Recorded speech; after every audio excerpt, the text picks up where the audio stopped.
sometimes I think the gym is the scapegoat for the medical system. Oh, you're overweight. It's because you don't go to the gym. Oh, you have these health conditions because you're overweight. You got to go to the gym. So it's like a lot of things you can probably say, oh, I don't work out.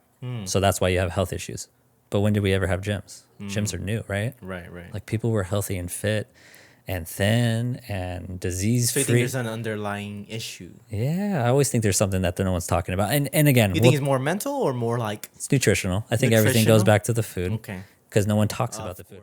Hey everyone, I'm very proud to represent our sponsor for this podcast. We're actually located here in Santa Paula inside A Plus Branding. They're your one-stop shop for promotional supply products such as t-shirts, custom hats, custom apparels, you name it, they brand it. A Plus Branding provides all your promotional needs. They also provide vinyl decals such as stickers. They even did this wall here for me to make sure that this room is branded properly, to make sure that the guests that do come here feels that experience. Make sure to go ahead and check out A Plus Branding. You can check them out at their website, aplusbranding.com, and you can go ahead and request a quote from them. Now back to the show.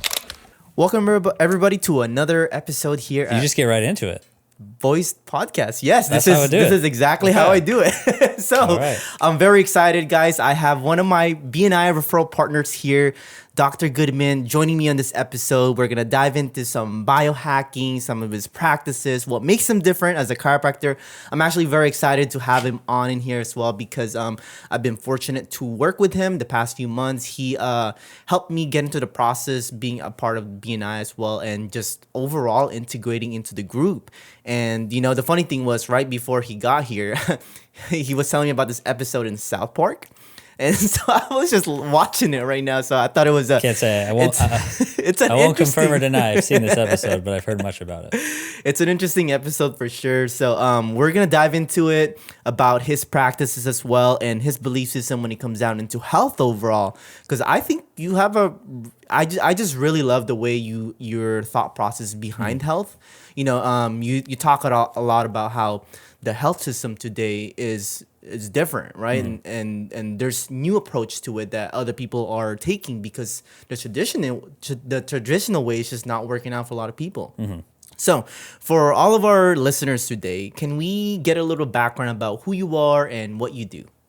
My name is Dr. Michael Goodman. I'm a chiropractor and PT, and I have a practice in Thousand Oaks, California. We practice sports medicine, chiropractic, physical therapy. We integrate recovery. We integrate injury prevention. We have surgery prevention, surgery avoidance. We work with just a wide range of just all types of injuries. If we can fix it naturally without drug shots or surgeries, that's kind of the point. And a lot of kind of where we see our practice right now in Thousand Oaks benefiting is we get a lot of referrals from chiropractors and PTs. Just because it didn't work one way doesn't mean it's not going to work a different way. But right. Everyone's different. And I think that's kind of where we find resolve in our practice and we find a lot of success is we just try and treat everyone like, yeah, you could fit into like the standard mold of where, you know, someone with low back pain be, and if this works, great. If it doesn't work, let's try some other things. But at the very least, what we do, if it works, great. If it doesn't, you're not crippled, you're not wrecked. Well, a lot of people think we're racking and cracking, and that's just typically and not the case. Is what tends to be happening. I mean, you see all this in social media. Everybody's cracking and cracking, right? It's a very ASMR kind of content, right? 100%. Right. And then for you, I've had also the pleasure to experience your practices. And I love it, by the way. I actually sometimes just want to go just for the the relaxation aspect of it. So let's dive into a little bit about that. I mean, your process. I mean, how did that come about? Like what made you decide to go in a different route that non-chiropractors traditionally do? I always wanted to work with my hands. My dad is a concert pianist. I've always loved growing up and watching that, and I've always just been meticulous with like building things with my hands. I got in trouble in second grade because we had this one area of class where they had all these like old typewriters and things that were donated, and you could go in there and just take it apart, break it into pieces and do stuff. So we always would do that every day, and for some reason we just gravitated towards that. And one day it was really close to the brand new Mac computer, and I remember my mom getting this call like, your son and his friends took apart our brand new Mac. And that's that one, that really pretty one with like the swivel arm and everything. Right. Yeah, it was brand new. And one day we took it apart into pieces. But we kept it kind of like meticulous. We could have put it back together maybe. But that's kind of where I've always been. I've always worked with my hands and I've always wanted to kind of work with my hands. So I was actually like pre-accepted to UCLA for Really? I was getting a transfer over there from Moore Park, and that was the whole idea. I wanted to go into dentistry, and so I had some friends and some family members who worked through UCLA that I thought I could get, maybe higher up on the list for maybe UCLA dental. And then I got in a car accident, and I could barely move after that car accident. Interesting. It wasn't too bad, but it was like if anyone's been wrecked, like you get whiplash, and like I was like, I'm fine, I'll walk it off. And the next morning, I was like, I can't move. And my girlfriend was like, you should go see my dad. He's a chiropractor. And I grew up with parents in the medical field and stuff like that. So for us, it was really like, no, we never saw chiropractors growing up. I never really had heard of them. And anything I'd heard was like, no, you don't go see chiropractors. You go to the doctor. And that's fine. I don't think there's anything wrong with that. And I actually think I'm glad that I had never seen a chiropractor growing up, because I probably would have been that kid who's like, Mom, take me to the chiropractor. And he'd been like, no, we can't go today. Like, we're busy, or it's too much, or something like that. Right. So I've been like, oh, I wish I could just go to the chiropractor today. So at any rate, I said, okay, I'll try this. So like in his living room on the ground, in not even a great setting, he adjusted me, and I jumped up, and I was like 95% better. Everything I had been feeling was just like instantly gone. I was like, what did he do exactly to you? He just adjusted me like that. At the very simplicity of chiropractic, all he did was adjust my spine and like move things and loosen things up. And I was like 95% better within like minutes of what that was. And I was like, whatever this is, I want more of it. So I went back every day for the whole week. You had a back I like couldn't bend over. I had like sharp shooting back pain. My neck was so stiff, like whiplash. I couldn't look left or right, like that kink in the neck, and I was just sore everywhere. And I was just like, what happened? Because the day before, it was the adrenaline. That's what I know now. Right. The adrenaline can mask anything. So for me, I was just kind of like, wow, how could he do that so quickly? And how could my body just respond so fast? And so I went every day for the rest of the week, got adjusted, and I never felt better. I slept better. I just felt better. It felt like everything just performed better. And I was like, how do I do this? I don't want to work in people's mouths. I want to kind of figure out to do this. And he kind of just told me, he's like, you can do them both. The schooling's about the same. It's a little longer for chiropractic. It might be about the same amount of cost and money. It's a lot of years, but in the chiropractic field, you're going to have a license where you can work on the whole body in theory.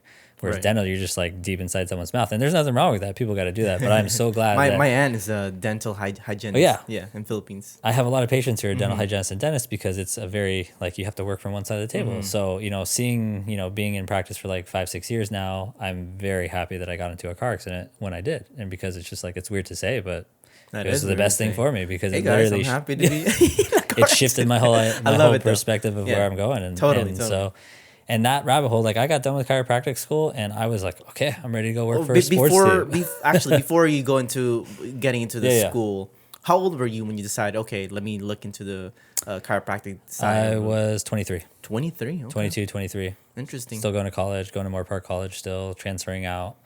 What I got lucky with is, like, California had this like weird law that changed to where if you wanted to get into chiropractic schools, because there's only 2 in California right now, they're all private colleges throughout the United States. There's like 16 throughout the United States. So there's 2 in California. And what was lucky for me is I was able to do all my courses at Moore Park. So I got to go into grad school with like 0 debt, 0 loans, and nothing. Wow. So basically, to get into chiropractic school, you just needed 120 undergrad units, all in biophysics. So you have to graduate. You have to get like a bachelor's in physics, bioscience, chemistry, like anything like that. And so Moore Park offered every single course plus Pierce. So I was able to do the 4 years in about 3 and then transfer straight in. So it was really nice. Did I ever tell you that before I studied communications, I was studying marine biology? Really? Yeah. I was actually really good at like the chemistry side, but what happened was my brain was super into like business. That's so funny. Right? So I kind of got pulled away from studying. And at one day, I was in community college. I was taking a chemistry class. I didn't study for the test. Halfway through, I was like, I didn't study for this at all. So I turned in the test halfway through, and then I dropped out the next day. Stop. No. So then I was like, all right, I'll retake this because I wanted to get into Long Beach and get into marine biology. Yep. And then I was like, then the next semester I took a communication class. I was like, wait, this is exactly what I wanted to learn about. The aspect of human communicating and just like the behavior aspect of it and the relationship building. I love this. Then I switched, and I found out that it also had Cal State Long Beach as a major. And I was like, oh, perfect. Stoked. Yeah. But that's an interesting story that you decided to pivot towards that. Right? Marine biology. Wow. Yeah. I always joke about that like, what do you be? I'd be an architect or a marine biologist, because I watch a lot of Seinfeld, and I'm a Seinfeld buff. So for me, I in 6th grade, I got my first pet as a fish. I took it home for our science project, and then I was like, this is kind of fun. So then I started developing it, started intaking like freshwater aquariums, and my half brother was also like doing it as well, and we would even like breed like these live breeders. What do you breed? Cichlids, betas? Not betas. They're like platies, guppies, Yep. mollies, and I forgot there was another one. Anyways, I forgot what the other four. There's like 4 live barriers. All those African ones are really popular too. I forget those. Yeah, I remember you also had a saltwater fish. Dude, right? I was huge into saltwater. Like the last 10. That's what got me through school, honestly.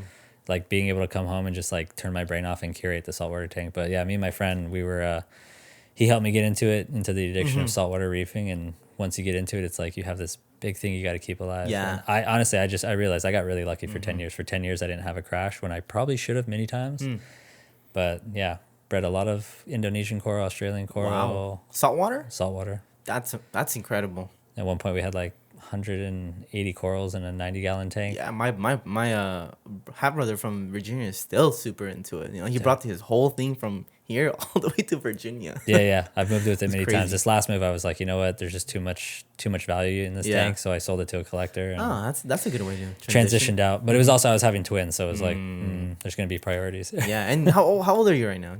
Right now I'm 36. 36. Actually, I think I just turned 37. Yeah, you for someone that comes off very knowledgeable, I think you're still pretty young. I mean, usually from my experience, most doctors and chiropractors they're in their late 40s, late 40s. Well, I got to give credit to my sisters. They're into the whole cosmetics, so they keep me looking young. What is Shout your out to my secret? sisters. Anyways, okay, cool. So then now transitioning into, finishing the chiropractic school, was there ever a point where you decided this isn't for me, or there was something there, hey, I want to keep pursuing this thing? The further I got into chiropractic, the further I realized like this is not the normal of medicine. Because like I'm like 22 years old, I don't know anything about medicine. I've never been sick. I've never really been in a hospital with like food poisoning or something, right?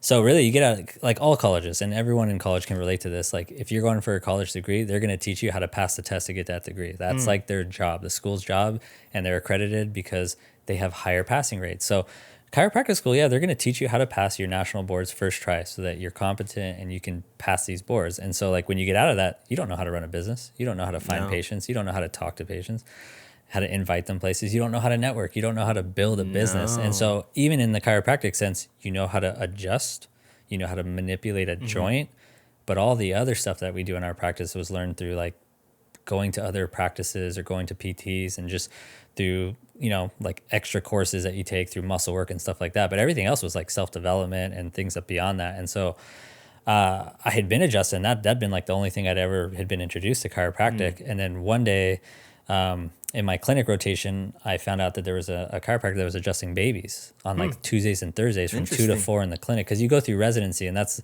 the 4.5 years you're in chiropractic, you got residency, but you get to do that after the 3rd year. So you don't have to wait till you're done to do all your hours of residency. Right. So I found that this guy's adjusting babies, and I was like, adjusting babies? Like, well, how old are these babies? They're like infants. We're talking like 2 days old up to like 6 months, 2 years old. How do you even know that? I'm like, I just need to see this, right? Like, how people like you've seen animals get adjusted online, Instagram and stuff. I like that those. Giraffe the other day. Yeah, that's my like. If someone, what's one of your 3 wishes? That's one of my wishes. I've always wanted to adjust a giraffe. Really? But not like that guy standing above. I want that. I've giraffe. seen dogs. Yeah. We work on dogs every now and cats? then, but yeah, that was just like I got to see how he adjusts babies, and so I go in there and it's like.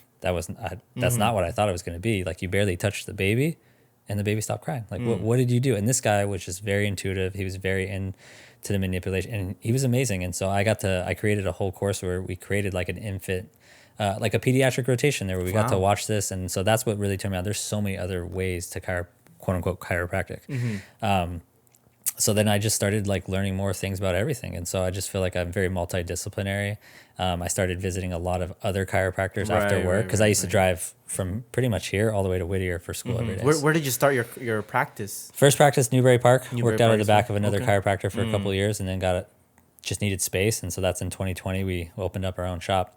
But that drive back and forth to school every day was about 105 miles one way. Wow. So some days I would just like stop by a random chiropractor for an adjustment and be like, okay, I wouldn't tell him I'm in school or anything. I'd just like sneak in there and be like, my back hurts, my neck hurts. So you can learn. Yeah. So I'm just so you were a curious kid. Yeah. So I would keep doing that. And so I'd found things that I'd like. And I'm like, this is what I want to incorporate into mine. And then I got really lucky. My internship was partially at Cal State Northridge.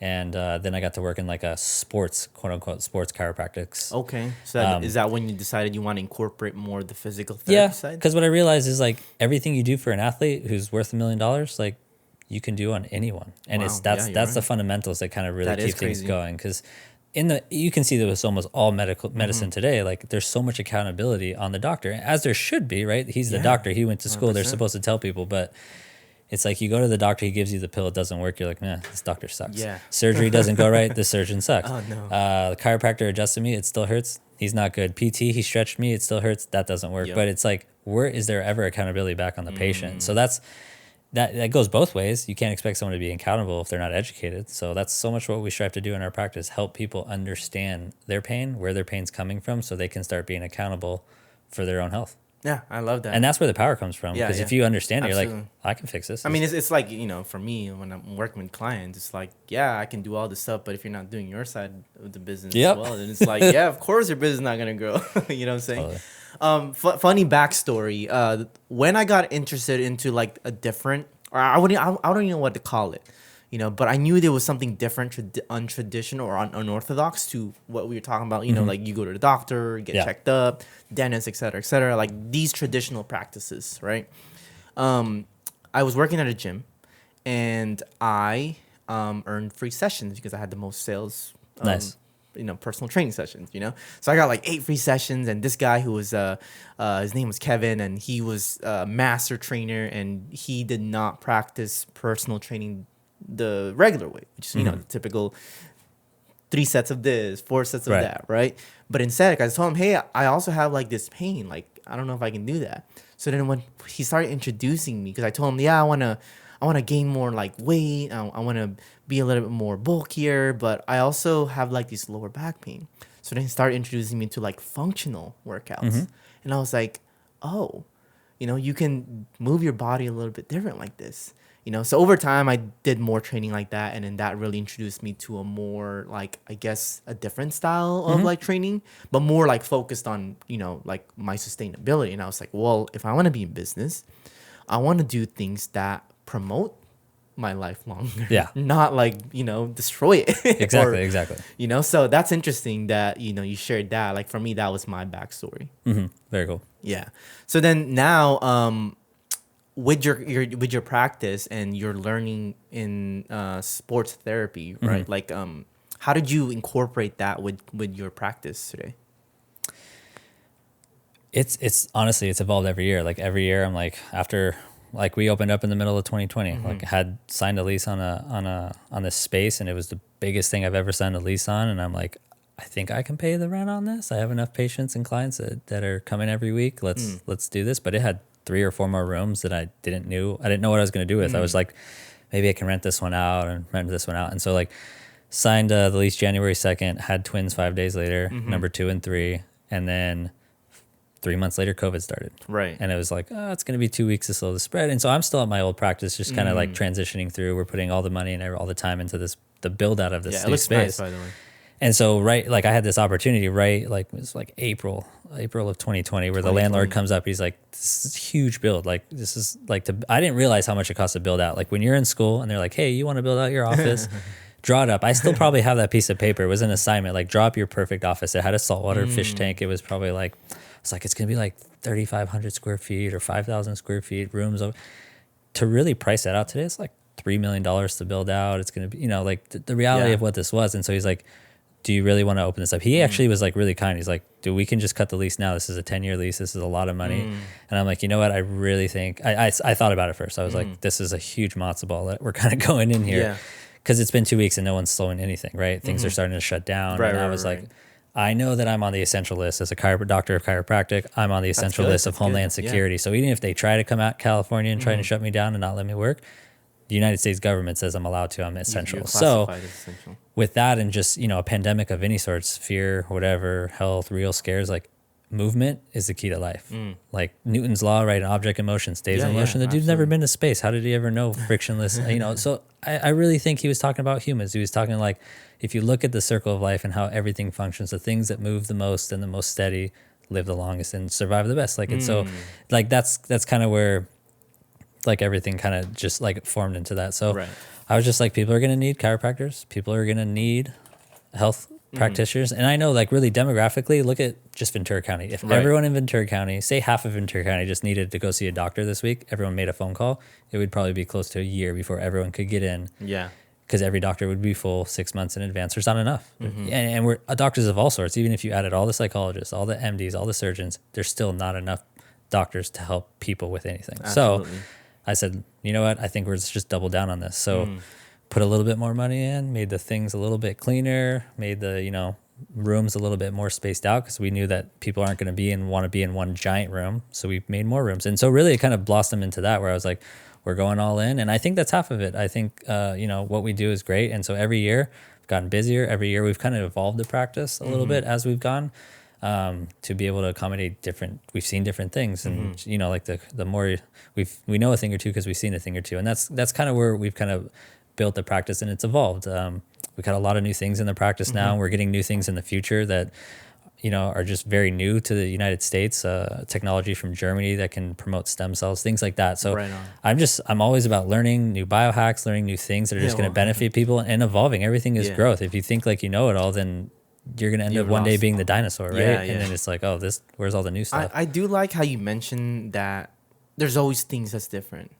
Like I think as someone in the game, or not just someone who's a practitioner, like you have to acknowledge that there's always going to be something new. I love the fact that you guys open that up for the possibilities of that, just because it's not always going to be the same. 99.9% of the time when someone has sharp shooting or sharp pinching, low back pain, right? Anyone who goes to the gym might have probably had this. I sit here today, probably 9.5 millimeters herniated. I have all these things. If you MRI my body, you can find reports that this guy will be like, you need 6 months of PT here. You need a surgery here. I have 3 torn meniscus. You can go get operations on that. But at the time, and the most pain that I had from those, I probably would have signed up. But after a few weeks and some like time and energy and efficiency, I don't feel the pains that I did, which means I'm not so serious to do the operations that might need that. Gotcha. But that's kind of thing. I don't think I've ever treated low back exactly the same in my practice. But 99% of the time when you feel that low back pinching or pain, there's a disc and it's getting close to a nerve and it's trying to warn you, hey, watch out what you're doing.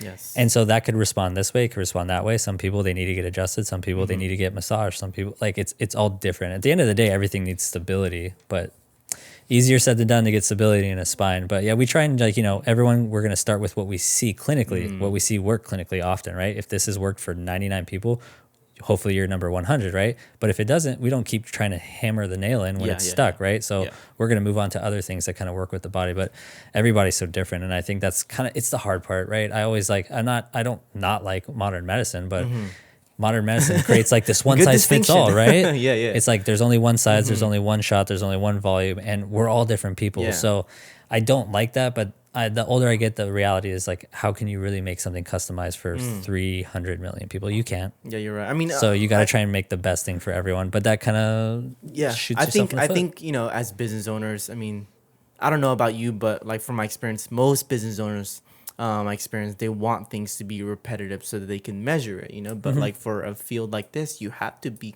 constantly adjusting and figuring out things that work and what doesn't, right? Yeah. And I think what you said it best, like everybody needs movement, So and that also comes with like, there's a lot, and this is no tout to anyone who feels like you're in one of these boats or another, because all our brains work differently, and that's the beauty. If our brains all work the same, we wouldn't probably have everything that we have today, right? Yeah. Like the guy, Grateful Dead, their brains work really differently than mine. That's why they create stuff like they create, right? And so we have to just embrace it. Like whether we call something like if people think like Asperger's is like, oh, that's like an ailment, right? That's like something that a kid could.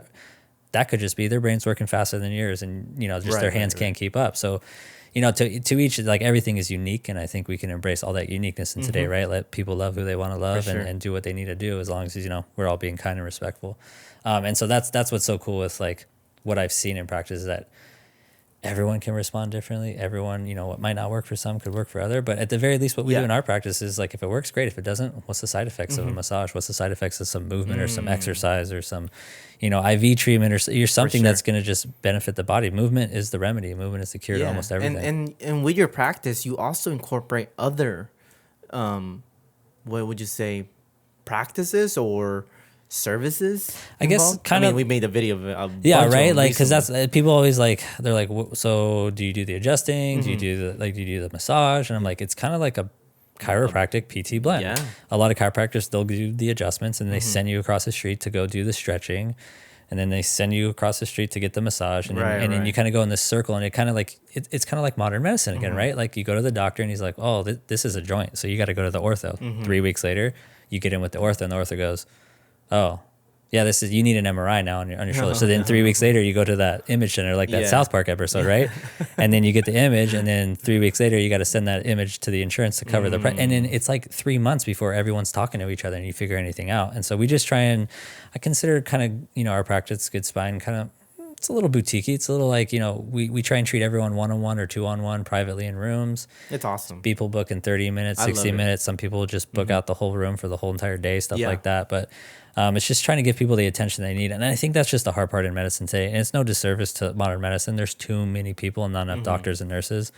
So if you're going to budget 5 minutes, if you like, I know a lot of doctors, they see 70 patients a day in an 8-hour shift with an hour lunch. So you're budgeting 5 minutes to talk to someone and figure everything out. And then what do you do with treatment? So like, how can you really get to the bottom of some of these things? So that's a lot of what we're trying to do is getting to the... Would you say that like with the chiropractic, field and industry, because they're trying to max or obtain the amount of income that they need, they have to resort to that type of like minimal like time constraint? That's every situation is different, but Yeah, that's 'cause I remember for you some have to people operate like a business, that right? for some people that's what it is, right? That's what happens when you're like a medical doctor at a hospital. Like Yeah. you're not seeing enough patients. You need to work faster, and that's just literally what it is. They make you work faster. California's a different beast. Everything is 10x the price. So like, that's half of it? They're like, you're not going to make enough money. You got to see more people. So I've always been someone like quality over quantity, right? Love that. I'd rather have little of something that's just pure and good than a ton of junk, Yeah. And so that goes with everything, and we can get into that even more. But I think with the whole field of chiropractic, and this is no disservice to other chiropractors, but some people can take like IKEA, right? Have you ever built something from IKEA? Yeah. It's like a book, man. So some people, I say that maybe there's like 3 types of people. Some people can literally, they won't even look at the book. There's enough parts in here. I'll figure out how to put together. Some people, they have to follow the book. And if things are a little weird, they'll follow it for a little bit, but then they can replicate it. They can do it. They don't look at the book too much.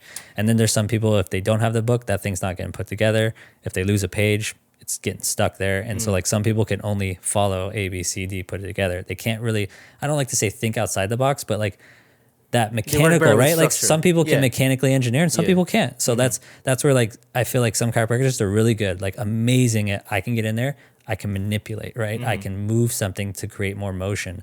The motion creates more blood flow, it creates endorphins, it creates more healing because you're getting more attention to that joint through a neurological stimulus. This is all stuff that's been proven in like a lot of science, which is great. But that's where if it works, great. If it doesn't, they're like, well, I have a hammer, that's a nail, I hammered it.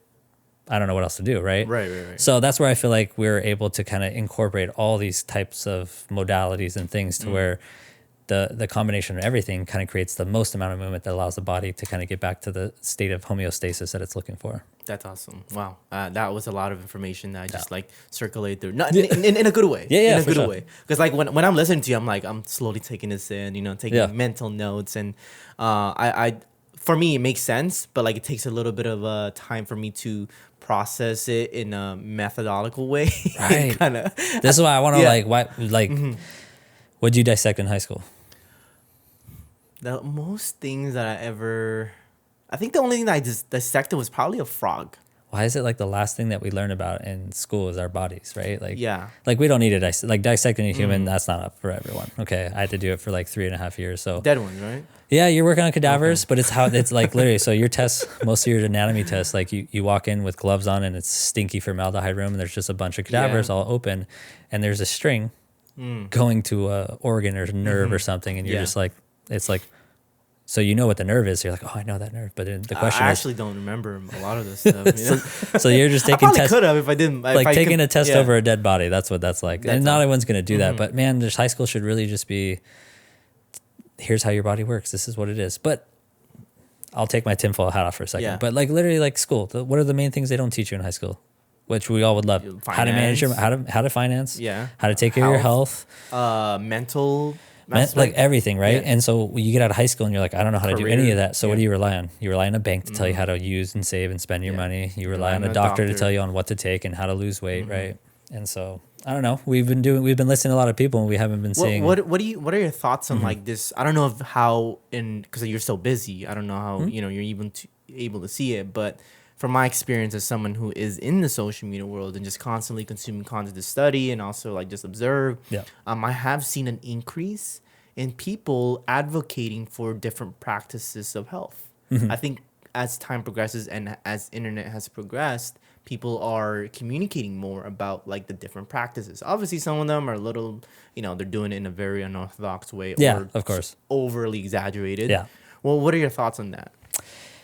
It's everyone's like, I think it's a wave of knowledge, man. The internet is insane. Yeah. Like everyone's like, oh, you're just learning all your stuff off of TikTok and Instagram. I'm like, that stuff is probably better than what the doctor's telling you, honestly. Like, or YouTube. Listen to your doctors, people. Okay.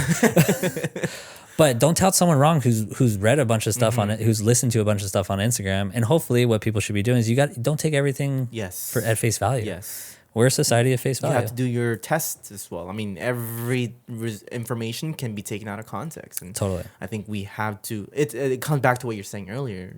There needs to be accountability.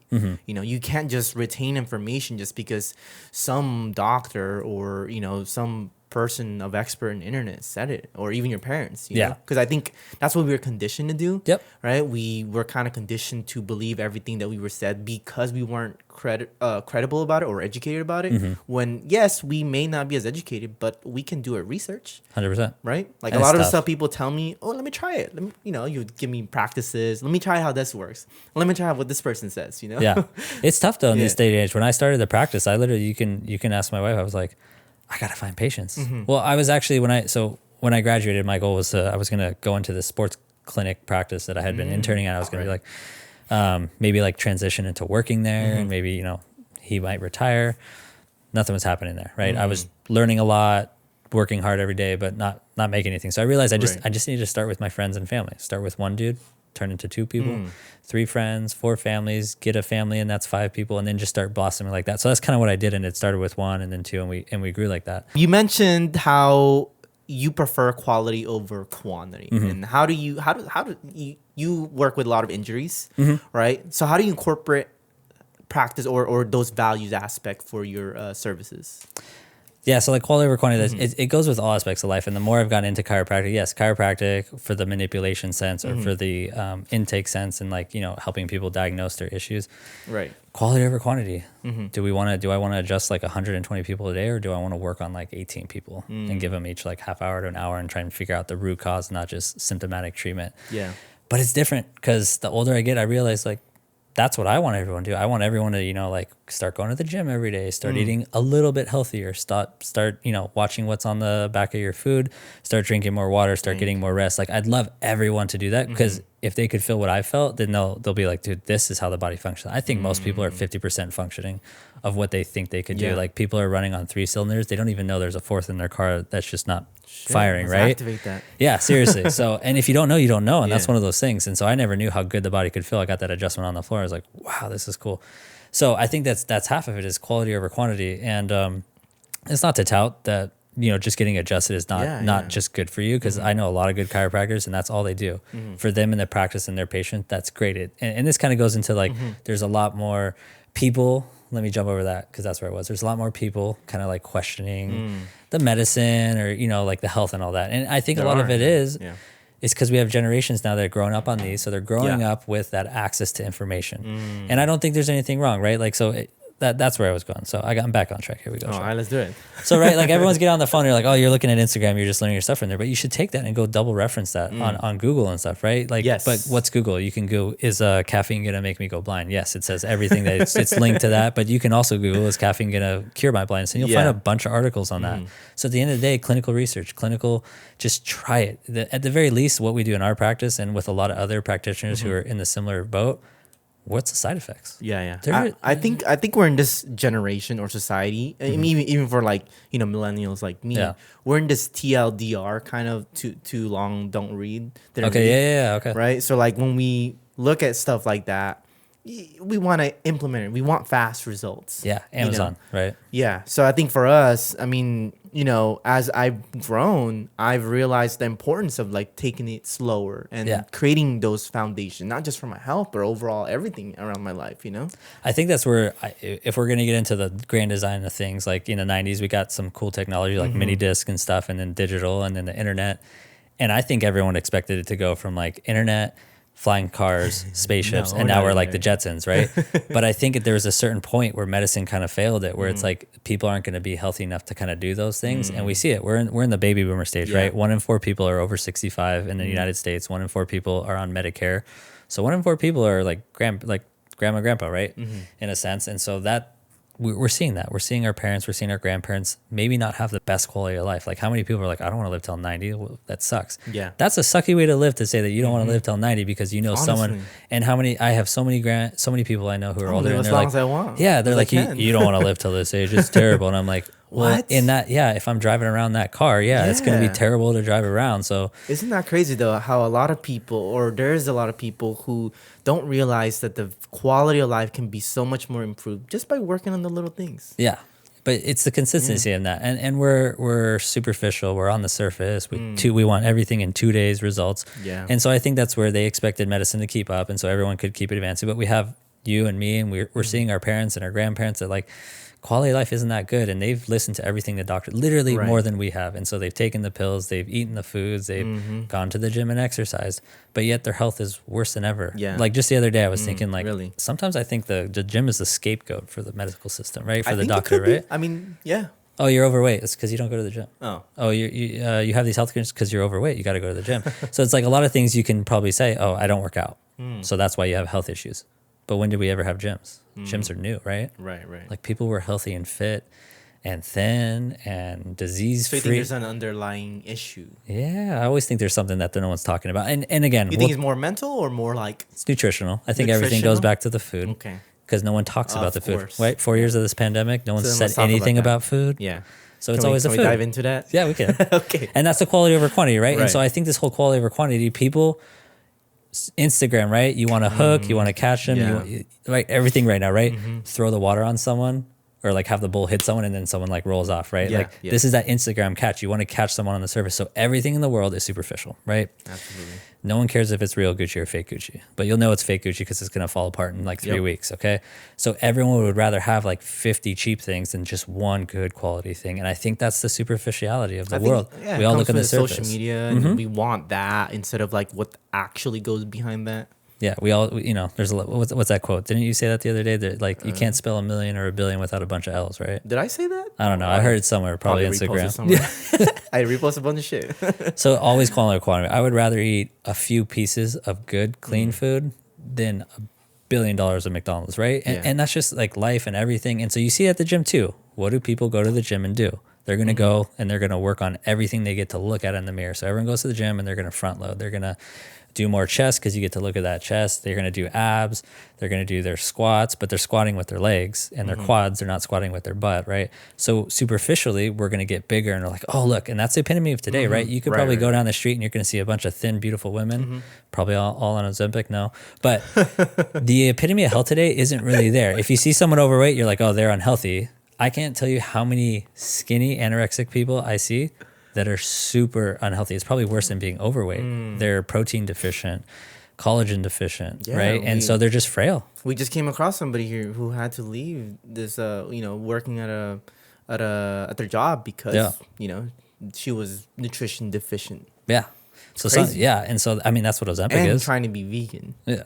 On top of that, right? Yeah. The whole episode is like, what's Ozempic? It's just like a new way to starve a little bit. Now for diabetic patients, great. Anyway, we won't go into the Ozempic podcast on that. But the quality over quantity, right? This goes back into your injuries, right? What do people want to go and do? Okay, so if you only could pick like 4 or 5 moves at the gym, people are going to men might prioritize overhead press, maybe incline bench, front squat. These are things where you're going to just get big fast. Yeah. They load the body the most. It's like the basic. Right. And when you go to the gym, what are girls doing? They're doing all the hip thrusts. They're doing all the kickbacks. Squats. They're getting that butt huge, right? But they're not really bringing anything along with it as efficient. And so quality over quantity. Do you want the quantity of muscle or do you want the quality of muscle? So everyone wants that muscle fast and they want it fast. And what I'm seeing a lot today in practice is young adolescents, 16 to 18. Oh, yeah. And they'll put on like 40 pounds of muscle and it looks amazing. I would love, don't get me wrong, guys, I would love to be 16 and look like that. But what happens when you cook a steak too fast? It's super tough. What happens when you make a muscle too fast? It's tough. What happens when you use steroids? It's a tough muscle. It's big. Like when someone comes into practice and they're injecting steroids, I can tell right away. Oh, I don't get a lot of them, but when it is, and they're like, "Oh no, I don't use." I'm like, "Your muscle says you do. This thing is stiff. It doesn't want to relax. Really? It grew too fast, right?" Wow. Because I think that's half of it too. People don't understand when you're going to a gym to build muscle. So you go to the gym, you have a great lifting day, right? Your legs are sore the next day. You're like, "Ooh, I had a good lift." I'm sore right now. Right? Tomorrow, maybe double sore. That's because to build muscle, you have to tear the muscle. Yeah, actually, I'm double sore today because it was 2 days ago. So building muscle is tearing muscle in a nutshell. If you work out in your capacity and you don't strain or tear something, you're going to feel sore for a day or two. The muscle kind of fills in the gaps. Your muscle gets bigger. You got to organize it through stretching or scraping or that kind of stuff. But that's how the muscle grows. And that's adaptation to stress. I have my hypervolt right here. Yeah, right. So you got to kind of keep it all fluid, and so you got to keep working on that stuff. So you're doing all that, but where's the functionality of the muscle? That's how muscle can get hurt easier, right? Yeah. So front squat's great, all that stuff's great. You can build muscle fast, but if you're building it fast, is it as functional as a muscle that can do more? Is it sustainable, right? Is it something that can support you to whatever you're doing, right? And so that's the hard part is like the things that I was. Obviously, I paid to go to school. I still have those student loans. It's great. But no, it's not. like you're learning this stuff. And I wish this stuff was maybe taught in school because I think if we understood it more, but quality over quantity, going to the gym, building muscle, it's great. I would love to look like that. But I think if we could slow things down and get people to kind of understand that these things take time. Instagram, everyone's viral in seconds, but like organically, things take time. And if everyone could slow down and understand how things work better, do you think in there'd be less injury. Next 5-10 years, there's going to be more generation that's going to be able to understand that? Or because of this fast-paced economy, this type of issue will continue to grow? It's just gonna grow. I mean, like it spreads. Like the reality, if you leave $100 on the floor, how many people are gonna just take it? And how many people are gonna turn it back in? Most people. It's just psychology of a human. It's just the way the brain works, habits, right? Right. If you have like a long road or a short road, your brain's gonna naturally take the shorter road. So that's what we all do. Okay, so if that's the fact for you and you accept that, like the norm of the people are gonna resort into the short disciplines, right? You advocate for the aspect of let me heal you or help you heal in the best ways so that you don't come back. But you also believe that they will educate somebody and refer them to you. Like, how do you go about that? You know, like it seems like you're like you have to have a massive amount of faith in your belief and values to say that, hey, you know what? I understand that society kind of sucks with practicing the basics. Yeah, but I'm still gonna help them out. I guess that's kind of just evolved into like what my dad's a clinical psychologist, so he has to sit on he has to sit on in a chair all day and try and get people's brains to work, like to understand and to like work better in that sense. And I always say that's like the much harder job is to convince the brain everything. Yeah. Because we've seen stuff in practice where it was just the brain, right? Someone couldn't walk. It's because the brain. There was some trauma. There was some deep-seated stuff in the brain, and through emotional release and some other things, like as I came out, things in the body started working again. And so that just really told me everything is psychosomatic. Everything is brain to body function. So pain is the same, right? I have patients that I've shown them on MRIs and X-rays, like, look, you broke your back 3 times. They're like, I don't even remember when that ever happened. And I'm like, so thankfully your body is blocking this pain, but in a sense, you don't want your body to block pain. You want it to speak to you. When you're hungry, it gives you pain and you go get food. So pain, although we hate it, it's a good thing to feel. It tells us our nerves are still working and they're on high alert. But a lot of that is, there's a famous little saying in medicine, where they say like a patient cured is a patient lost kind of thing. And like you, I mean, and I've never like makes sense. People need to get better because every time you help someone, they're going to refer to people. But also, where we do a lot in practice, I talk way too much in practice because I'm trying to get everyone to try and just grasp. I love it though. Just like at least 10% of like the anatomy, because if you can understand it, especially in low back pain, everything gets better. There's the paradigm of like, here, go in here, get adjusted, go home. When it hurts, come back. Come in here, do some stretches and rehab for PT. When it hurts, do some more at home. And if it keeps hurting, come on back for 12 sessions. If this surgery doesn't work, come on back. We'll try it again. If this pill doesn't work, come on back. We'll give you a stronger one. If this antibiotic doesn't work, come on back. We'll give you another one. And trying to do the same thing over and over, expecting different results, right? That's insanity. Right. So really trying to educate someone so they can visually see where things are going wrong so they can go home and stop screwing it up. Yeah. Like we had a kid today, earlier today, and he's been to many PTs.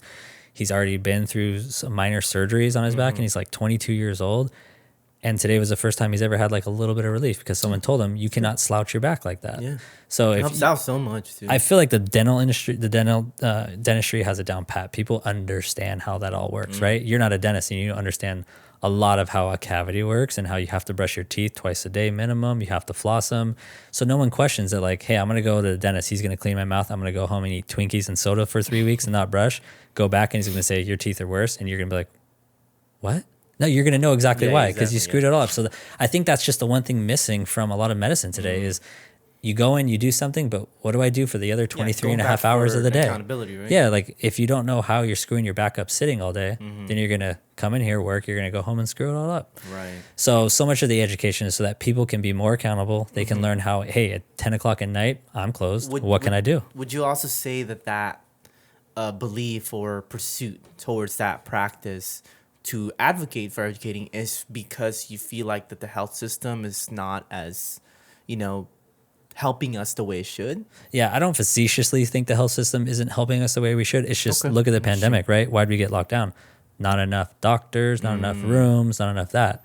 So that's just the be all end all. There's not enough people going to PT, chiropractic, med school. They need more doctors. They need more nurses. There's not enough people to help everyone. We need more help, basically. There needs to be more help, and that's all it is. That's compassion. Is it? That's compassion. Yeah, I mean, really, that. yeah. We need more help, but like, how do you pay for more doctors at $500,000 a year or hospitals, all that? So it's When like people can't afford that. It's kind of tough. We've kind of like piled everything over, and now it's like, wow, you got to go to this specialist. It's going to be $5,000. Why?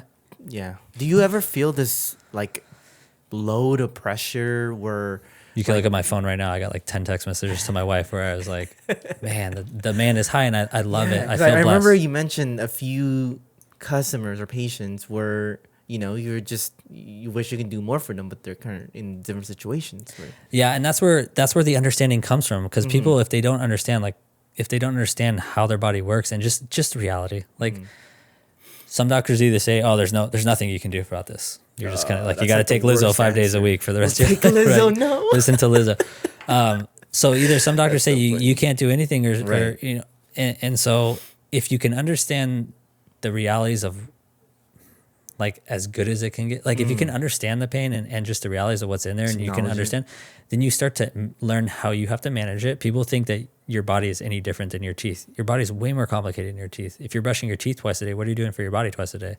Going to the bathroom? Like what else do you do consistently twice a day for it? So when you can understand your pain, then you can learn how to adapt to it and manage it every day. But also it brings down that threshold of pain. Pain is a neural response, right? Like study pain. Pain is just a receptor. Yeah. People get epidurals, they take pain, they take drugs. So a lot of people, like the kid today, is like, oh, I've been good since I got the epidural, right? I'm like, what's the epidural? I didn't even hear about that until that episode. Yeah, gag your baby, put it across the street. You can't hear it crying. That's kind of like an epidural. If you cannot sense the pain signal, then you don't feel pain. Yeah. But when people understand their pain, sometimes that's when it drops too. When people are like, oh, that's what's going on in my knee. Yeah. Like I had this guy, he had all this trouble in his knee, and I told him, evaluation wise, it's a meniscus. This is 100% meniscus. Right. I don't know what severity, but you're testing positive for all meniscal stuff. A couple of treatments, it's not feeling too great because it's a meniscus. The MRI comes back, it's like a really bad meniscal tear, right?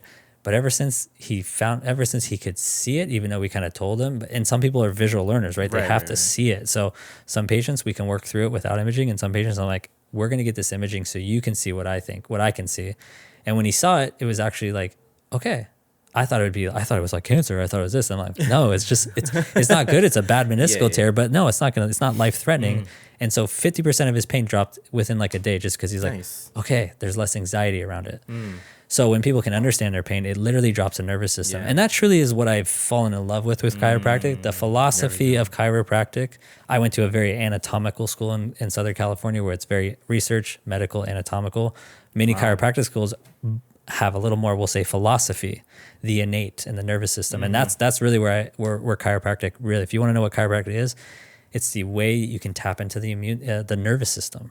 How do you stimulate the nervous system? Stimulate the nerves. And so when you're actually manipulating a spine, that's as close as you can probably get to stimulating a ganglion, which are these little receptors off the edge of a spine that come out of the spinal cord.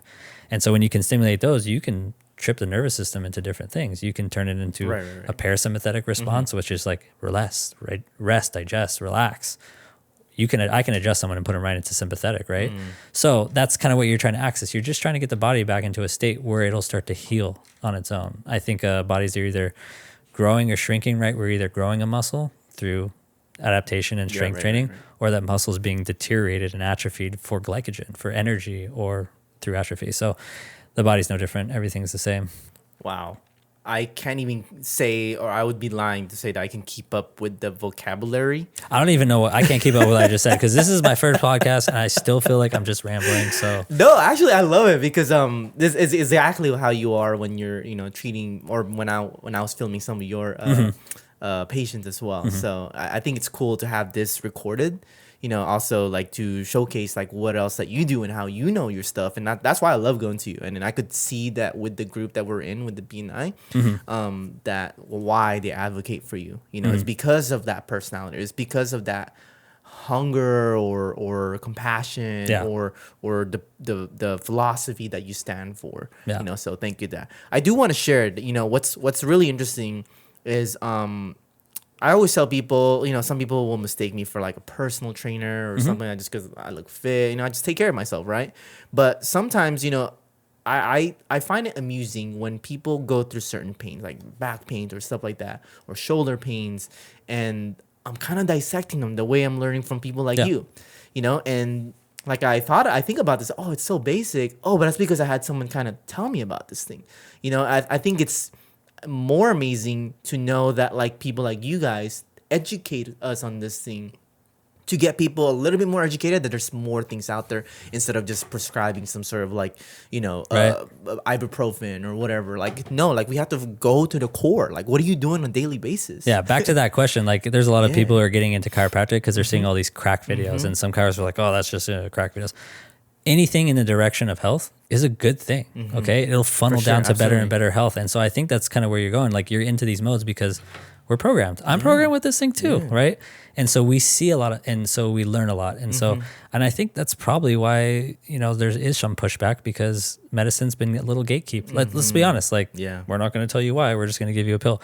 And that's just maybe not facetious that they're gatekeeping, but there's just not enough time. How can a doctor really explain how everything works when he's got 5-10 minutes with you? Absolutely. And you got to pay too much money to be with him for 30 minutes, right? Lawyers are, that's the problem, is there's a lot of misconception of health, and people want inherently the path of least resistance. I'm the same way. I'm inherently lazy. We're all like inherently like, I don't want to get up at 5 a.m. and do it, right? You're 75 hard, man. Oh man. I thought about trying it a bunch of times while you were doing it. I'm like, one day. I'm thinking about doing the next phase one. Okay. I might be doing it. I don't know. But I think we're all learning so much off of these phones because people are putting out content. People are putting out free stuff. And I think people are finding results with that. People, try it. I think more so what I wanted to express was that it's just like I'm grateful to have like, people like you guys, like who's knowledgeable or who's constantly willing to educate people about it and teaching me like, hey, you need to fix your basics. You need to learn foundation. And now all of a sudden I'm practicing it to the point where I'm also telling people about it. Yeah. So I think I have faith in that direction of, would we consider this holistic? Yeah, 100%. Holistic, yeah. So like that approach is starting to grow on me where I'm preaching it. Yeah. Not to say that I am like this health expert. I'm just saying this is working for me because someone who was an expert at this taught me how to do it. So I think there is health is cool now though. Yeah. That's what's kind of cool. Absolutely. So I gotta ask, like, what do you listen to? I mean, what keeps you like informed or educated? Like, like how do you stay on top of all the trends and not trends, sorry, but I guess the studies or study or insights? I don't even know what to like define these. Clinical research. Okay. Just staying busy and trying new things on stuff. At the heart of everything, like everything that works today is probably creating circulation, right? Like what's the most expensive thing that you can get that medicine doesn't offer? Probably stem cell injections. Those are going to work, those are super expensive. But what are they doing? They're concentrated circulation, right? Concentrated white blood cells, red blood cells, collagen, proteins. And then do you inject that in yourself? Or like, Yeah. how do you? So there's different forms of it, like plasma-rich protein, PRP. That's where you take your own blood out, spin it around. America, we just put that back in. Europe, they'll put other things. That's what Kobe Bryant used, I believe. Wow. Some PRP and some stem cells on his Achilles. So I think like when you inject that in there, it'll heal in just a couple of weeks, right? Because that's physical connection. And, Yeah. but is that new tendon? What's its integrity? It's like 3 weeks old, right? It's got to catch up to 30 years of turnaround fadeaways. Yeah. So that's where the rehab and the PT comes. But that's what a lot of this new stuff that modern medicine isn't really offering yet in the insurance realm. So it's anything pricey that creates for oh yeah, that like stuff's super expensive. People Really? are going to like Mexico for stuff like that right now. Okay. Because you'll just save an TJ? arm and a leg. Yeah. It's still good there. There's like a might really just go for reputable that. place. Yeah. There are a lot of other podcasts where people talk about that one. But a lot of it is just back to the basics. I'm advertised a lot of stuff like this new machine. I'll come back. We'll talk about it when I get it. It's from Germany. It basically creates stem cells with acoustic percussions, sound breaking, put sound into a cell at a very high speed, and the cell's going to adapt to something. So stimulating healing. And that's kind of where like some of the adjustments come in. It's like, okay, this is kind of not stuck, but it's rotated a little bit. It's favoring one side. Maybe this muscle's pulling harder to one side. Loosen up the muscle. Give it a little extra movement to the other side, have it come back to a neutral, stable position. And it's like, wow, I don't feel that pressure anymore. Would you say you're into biohacking? Yeah, definitely. Okay. I mean, that's what a lot of this stuff is. It's biohacking can be like broad based, like infrared sauna biohacking, PEMF, pulse electromagnetic frequency. This little halo machine that I sit in every morning. Biohacking. Why? Because it creates circulation on a sub level that my body's not going to do on its own. Why? Because I sit too close to the Wi-Fi router. Sounds crazy, but like do a simple test. Makes sense. Pick your blood, look at it under a microscope, sit next to a Wi-Fi router, or hold your cell phone, do it again. That makes sense. It looks different. You can do it on your own. I am slowly becoming more conscious of that. Yeah. And it's just like self-experimentation. I tell everyone what we do, we like to see results. So this goes back to some of that, like, where do I learn things? I can look up all the research I want on anything, right? Yeah. Research. I mean, we can go back the last couple of years. Research. Oh, look at all this research. I don't care what a research says. If it doesn't work in my practice, I'm not going to keep hitting the nail with the hammer if the hammer's not working, right? So clinical research, and that's really where medicine should go. We should just be interviewing mothers and nurses for the last 100 years. I'm like, okay, how have you kept your kids alive? How have they lived healthy? Let's just follow that. Yeah. Because we have all this research, and I think that is one thing that's overlooked in my chiropractic education is during the graduate school, we had to learn research. Like you have a whole course, like every 3 times a week, you're learning research articles and how to read it and how to study it. And I'm like, why? This is so boring.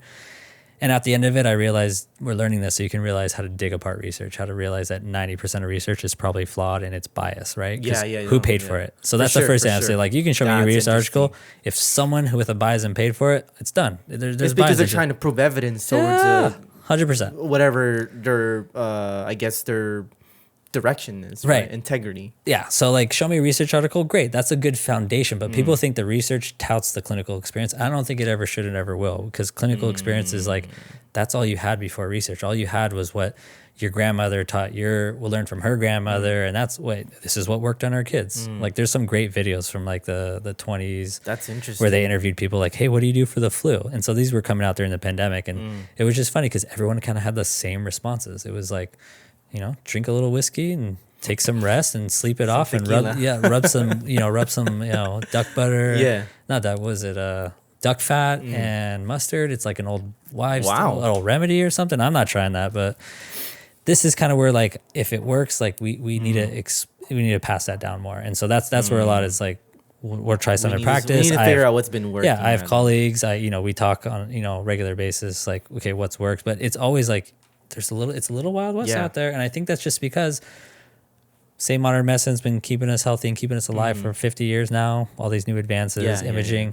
We're just kind of getting complacent in that sense. Yeah, it's great, but like, I think a lot of us are realizing it's getting us alive longer, but that quality of life might be not something like we're even contemplating, like, I don't want to live till 90 because look how sucky that looks. Yeah, well, but like, that's crazy. Dude, didn't Winston Churchill live till 90 smoking cigars and drinking whiskey? And he was like, dude, loving every day kind of thing. So I think we got to figure out the why, but it's tough. Yeah. I realize like that I've gone down these rabbit holes and I'm like, oh, I want clean food. I want to find a protein that tastes like chocolate and strawberries, but has 3 ingredients. Yeah. Never going to happen, because if you want it on a shelf, it has to have a gum. If you want it in here, it has to have a stabilizer. And it's like, if we want these things, there's going to be costs and limitations to everything. But everyone, at the end of every day, people need to spend a little bit more time learning and like questioning. Just a little bit, you know. I am intrigued by what you mentioned about how certain research can be biased because whoever paid for it is just trying to prove their point. Yeah. Unless there was no science that can prove it, right? But that's the world we live in today. Like, even when I started, that's one thing I kind of went off topic and forgot was I started and I was like, where do I get this patient? Where do I get this one? And I had a follow. I was like, just go knock on some doors. Like, go hand people your business card. I'm like, it's 2016. I knock on a door and say, hey, can I adjust you? Like, they're going to call the cops. Like, that's weird. So I was like, it's just different. Like, people today, like, and this is with every business, right? You can relate this to a lot of things. I want to try a new restaurant. What are you going to do? You're not going to walk in there and try the new restaurant. The average person is going to look up the restaurant. What's the review? Who's running their social media? Do they have good followers, right? And like, they're going to superficially look at everything they can. What's the prices? Well, I don't like that price. It's too much. And they're going to make a decision and a prejudice or a judgment about this business and their food, for better or for worse, based on what they have. Yeah, before they ever go in and try it. And so back in the day, it's like, you wanted to try this chiropractor. You wanted to see my father-in-law. Call, make an appointment, walk in, get adjusted, pay him the money, and then you can decide whether it's good or not. So you had to jump. And today, you don't have to jump on anything. You can sit in your home and just like watch everything. You can accumulate. You can paralysis by analysis all day long, right? And so on the flip side though, right? You get someone that has like a bunch of flashy videos on their food truck. I'm not going to say what food truck had a lot of flashy videos, and I went and tried it years ago, and I was like, this is the worst grilled cheese I probably have ever eaten in my entire life. And I was like, but how come everyone thinks it's great? I'm like, great marketing. So I think that's kind of where everything's kind of faded. Before you jump into that, I am a big believer that like you have to have a good product or service. Yeah. Before even, because like the best marketing is just going to tell the world that your shit sucks. Yeah. Eventually everyone starts to realize that, right? And that's what I say. That's what's called a fad, right? Yeah. The fad is just something that's popular until everything's just exposed, right? And you're like, absolutely. Like, I don't think Lululemon's a fad, but Lululemon was a fad until they're like, oh, these things are thinning out. And then they kind of dropped off for a little bit. For sure. And now they're worth millions. They're fine. Yeah. So going back into biohacking. Yeah. When you take it all out, what do you get? That's the thing, right? That was a David Goggins quote. I got to see that man speak. And his quote was like, yeah, when you get rid of all the biohacks, like, what do you have left? And that's just a pure reality. And I like that actually, because in my practice, we have cryotherapy. We have red light therapy. We have H-wave stem. We have E-stem. Decompression. We're getting this soft wave. I mean, there's so many things that you can utilize, like even cryotherapy. That's like ice on steroids, electrodes, even the cupping tools and all that. Yeah. They're all things you can use, but like that works if you want to come in and you have insurance, or you can afford to come in and have sessions with us.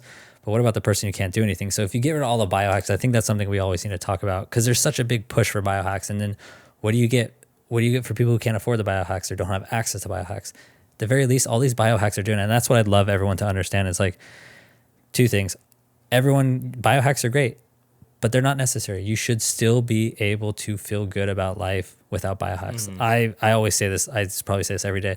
I hope I don't get struck down by the chiropractic gods with a lightning bolt. But I feel like I'm the chiropractor that says you don't have to be aligned to feel good. I think that's a misconception, because I hate that we get done with someone and they're like, okay, I'm gonna walk around like this. I'm like, that's not how the body works. It's fluid. Everything's a wave, right? Yeah. And so movement is key. And so that's not the idea. Is you don't need to be perfectly aligned to feel good. I think understanding that the body's very adaptive and it's very strong. It can adapt to anything. Yeah.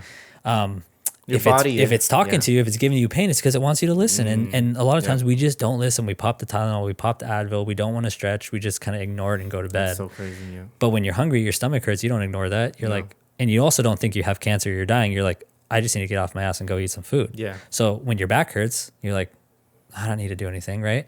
It's talking to you the same way your stomach is. We just don't understand it because it's a different language. But that's all it is that we're all different. We can all get better. But also at the same time, a lot of what I've seen this year, people with MRIs and images, like MRI my back, someone will be like, he should have surgery. I see this all the time. your MRI is not you. Yes, it could be you. Like if you have sharpshooting pain down your back and you have a huge herniation, it's like, well, this is correlated. But I can't tell you how many times by the time we get the imaging, their pain is like 80% gone. And the image says that they should have surgery. And it's like, well, if I don't have the signs and symptoms that I need surgery, why do I need a surgeon? And so that's the thing. People think that when you don't have pain, your images are going to look perfect and they're going to look straight and like how you want it, right? Like dentistry, you get your cavity filled, there's no more pain, it looks perfect on an x-ray, right? Like the cavity's been cleaned. That's not how it works in the body. Typically, when you don't feel pain anymore, it's not that your herniation is resolved or it's gone backwards to zero. It's that your body's just learning how to live with it. So that's kind of where we try and instruct and educate to where like, we're going to put you back in alignment because that's ideally where your body functions. That's where it's the most efficient, right? If you're using a hammer upside down, it's not going to last as long as the right side up. So if you're using your shoulder all day long forward, 20% forward from where it was designed to be over the joint, then it's going to get, that shoulder is going to get tired half hour early in your workout. It's going to get old, it's going to get 10 years older faster than the other one. And so like efficiency of everything. So it's always better to be in alignment because like on your car, right? Your car is misaligned. Mine's misaligned right now, right? So it drags a little left if I let go. So I'm just holding it straight. It doesn't take much more effort to hold that straight. But I know if it's raining out and I slam on my brakes, it might drag me a little left. And if it drags me a little harder left, anything can happen. I could have an accident. Whereas if the alignment's good, if you're playing, this is why I tell everyone, don't push your PRs. Don't do something crazy if you know you haven't been stretching or aligned. Because if you need to slow down and you're misaligned, you have a higher chance to have a bigger injury, like an ACL tear or something like that. So it's not that misalignment is going to cause that. It's just like, alignment's on your car is off, slow down. But if you slow down and it drags you, you could have more injury. So teaching people that we're all different, we can all have bad things on imaging and not feel it. But if we have no pain and we find things on imaging, like it's kind of understanding. So understanding everything, like educating, a lot of times they're like, here's your cavity, fill it. So when we find stuff on imaging, like here's the herniation, here's the broken bone, here's the arthritis. We're not just going to say, now we're going to adjust you. Now we're going to massage you. See you later. We're like, this is how you're going to work on. You're going to work on this every day. And then you're going to come in if you need to, and we're going to help you work on things. But I like to say our practice is more of like a medical gym where this is where you need to get, everyone needs to get strong. Truly, everyone needs to get enough stability in their body so that they can live 50, 60, 70, 80, and 90 with quality of life. So how do you get there if you have injury? If you're trying to work out and get stronger and you keep getting hurt, we got to find a way to kind of modify that. So eventually you're into the strengthening patterns without regression, without pain. But be all end all is pain subjective. You can have a lot of pain or a little pain. You got to get strong. And so our goal is to use everything we have in our practice, our tools, our education, our chiropractic, our PT stuff, so that eventually you can start to just strength train and work out without the use of us. So the sooner that our things can help you get there, the faster and the better, and the more accountability you have on yourself. And then that's reliability. You can rely on yourself instead of us. Yeah, I love that. Everything you're sharing. I think everything in here that you talk about speaks in volumes, because from my experience of you, both in just from an outside view or me, recording you, or even like experiencing your service as well. And I love that, So before I want to end off and start kind of closing out, because I know you got a lot of things to do as well. But with your practices, what would you say has been like the worst, not the worst experience, but more so like the worst symptom that you had to serve? Like just, I'm just curious. Craziest thing or like the worst symptom? I guess the craziest symptom that you had to like help resolve. The craziest things is when you trying to think. There's that story I shared earlier. I could go a little more detail on that. That was one of the things that kind of like changed my mindset on which one? Medicine. So we had this patient who, this is a fun story. This is a patient who was referred by a psychologist into our practice. And she was like 10 years old. She hadn't been feeling well, maybe some stomach issues. Right. And so went to the hospital where she was, and it just, they couldn't figure out what it was. So they transferred her to a children's hospital in LA. So at 10 years old, going to a hospital, driving hours in an ambulance, like that can be traumatic in any sense. Absolutely. But that's going to be overlooked. So anyway, she spends, we'll say like a week in a hospital. Everything comes back, nothing. Maybe it was food poisoning or something. But over a week of in a hospital and tests and pokes and prods and blood draws at 10 years old, that's kind of traumatizing. So anyway, the story that we know and the history is that this patient comes out of the hospital and she's paralyzed from the chest down. Oh, wow. On imaging, though, there's no nerve impingement. There's nothing like that. But truly, she is dysfunctional from here down. She cannot stand, hold any weight. You could cut her, poke her, prod her. Like, she cannot feel anything. She's not Really? faking it. This What is caused it? that. So this is where they got to figure it out, right? So she comes out of the hospital. They have no idea what's going on. So for about 2 years, she sees every doctor, every neurologist, every specialist from here to Washington, D.C. And, you know, she's seen the best people, right? So they're checking everything and everything's coming back. We don't know why she can't walk. Some people think maybe she's faking it. No, she's not. Like, you could literally tattoo her. She wouldn't know you're tattooing her. Wow. So she ends up in my office probably like 2.5 years later. And I'm like, this is fun. Like, we're not going to adjust her. Right. And this is a 12-year-old girl. She's not into cracking. She doesn't want that. And I always say, like, there's so many patients in our practice, we don't adjust. Why? They don't need it. Everything's moving. So if something's already moving, why do I need to move it more? Instead, we teach how to stabilize that. And so that's a lot more of what I see today. But going back to this patient, like, adjusting wasn't the thing. Right. So we just kind of worked back and forth with a psychologist. She'd come in once a week. She lived a couple hours away, so she'd come in once a week, and we would hook her up with these special electrodes that we have. They're called H-wave electrodes. Yes. We've seen in practice where we've had patients to where they weren't paralyzed, but they could walk, they could shuffle. They came back from spinal injuries. But one client in particular really turned me on to these because I had one of these machines, and so we had used it on him because he couldn't feel his legs. So he was finishing all his Polynesian tattoos. He had just finished his left leg. His right leg was halfway done. And after 2 sessions of these electrodes, he couldn't finish his right leg. He still hasn't finished it today because he can feel it all again. So these as much as like, they charge so much for this machine and their patent says it can help nerves regenerate. I've seen it. It actually worked like their patent says. This guy can feel all his nerves again. For better or for worse, sometimes people's nerves, their body isn't feeling, and you don't want them to feel more pain at their age. So just kind of let their body do what it needs to do. But all I knew is that maybe these could help her start to feel. But you ask her to wiggle her big toe, she can't wiggle it. You could put a torch to it, she can't feel it. Wow. So that's kind of dangerous because at the very least, even people who are in the paralysis sense, if you can get the sense of feeling, because what people don't realize is a nerve, like this wire right here, right? Right. You got this wire here, and you got this is like a nerve. So you got the myelin sheath around it. All the fibers in there, how many electrical wires are in there? We think of it as one wire, but what's it, like billions of strands? Yeah. So there's like millions of strands of little tiny fibers in there. That's how a nerve works. And typically, if you pinch this nerve, like anyone who's hit their funny bone, what do you feel? Yeah. Almost everyone hits their funny bone right here is that nerve. Oh, that's so painful. Most people are going to sharpen shooting. Sometimes it just makes the whole hand dead where you're like, I can't lift it, right? Just like in Muay Thai and MMA, hit that peroneal nerve on the side of the knee. You won the fight because they can't fight for 2 minutes. Right. So same idea is typically everyone thinks a nerve is a nerve, but this nerve has so many different fibers through it. And so there's some nerves that only tell you when you're getting burned. There's some nerves that tell you when you're touching two things or one thing.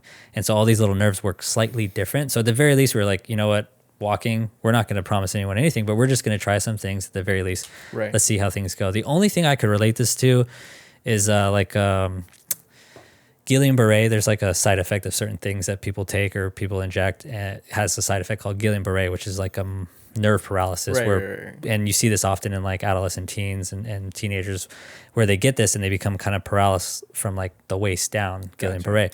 And I saw this in residency twice with two high-level athletes, two females, different high schools, and one kind of came down with this and she became paralyzed. And so for 6 months in residency, we saw the clinician hook her up with these H-waves. And after 6 months, she was walking again. Like she had to basically like learn how to walk again, re-stimulate the nerves. That's probably more along a viral sense, but that's the only thing I could think of that I was like, you know what? First, every medicine, first do no harm, right? I'm not going to try and do anything crazy with this patient. So we brought her in and we just gave her hope. We gave her the idea like, you know what? We've seen some people's nerves kind of get better with these machines. So she just came in once a week, every week. We'd put on like 3 of these machines, 6 pads, and she would sit there for 45 minutes and just watch her legs twitch, because that's what it was doing. It was twitching every muscle.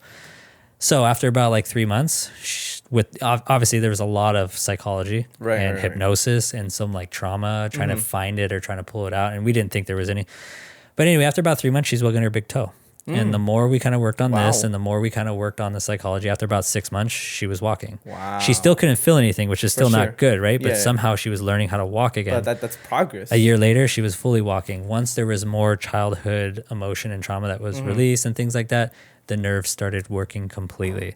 So at the end of the day, I think we did have an influence with that machine. I do think that machine did help connect the nerves, because that's all it is. Nerves are just relays. So it's not one long thing. There's all these little ganglion that you have to relay the signal. So with that connection and that kind of really kind of opened my eyes to where like, okay, there was no physical trauma here. This was all psychosomatic. Wow. So in that sense, if psychosomatism, like if you just have a traumatic experience or a thought or like Inception, I love that movie, you can cause anything. If you think hard enough that you're going to get sick, you're probably going to wake up sick one morning. And if you can think hard enough that like, crazy. I am not getting sick, your body will just adapt to that. And so before anything else, positivity, your cells hear everything you're saying. So you're just proving that your thoughts have a lot of power. More power than anyone really realized. And so that's where I'm trying to be awesome. realistic in my practice. Like we try and educate, be like, this is the reality of the potential. Some people are like, oh, I'm going to get this all fixed. I'm like, the reality is no, but I want you to understand how much better you can. Because if you have a little hope, then you're going to try a little harder and your body could adapt to that. So the same psychosomatism that can lift a car, like when there's been countless times where people have witnessed a mother lift a car off a kid. How do you do that? It's because she tapped into some crazy psychosomatism that gave her the power, right? So like we only use 10% of our brain. I think we only know how to use 10% of our brain. And there's a lot of doctors and psychologists who say that if you can tap into the energy potential, right? But that kind of really opened my eyes to where, yes, I mechanically work on stuff. And that's where I joke with my father. I'm like, I have the easier job. I get to like touch people and work on them so they can see it and feel it. And then their brain believes it. Yeah. You just have to convince someone to believe it, which is so much harder. So I feel like I have an easier job in a sense where if people can feel pain relief and they're like, wow, I can move my knee and that's been hurting for like a long time. Okay, what else can I do? What else could actually happen? Wow. And just kind of thinking outside the box. Sure. Wow, you just confirmed myself through my aspect of like believing before it happens kind of thought process through a more scientific direction.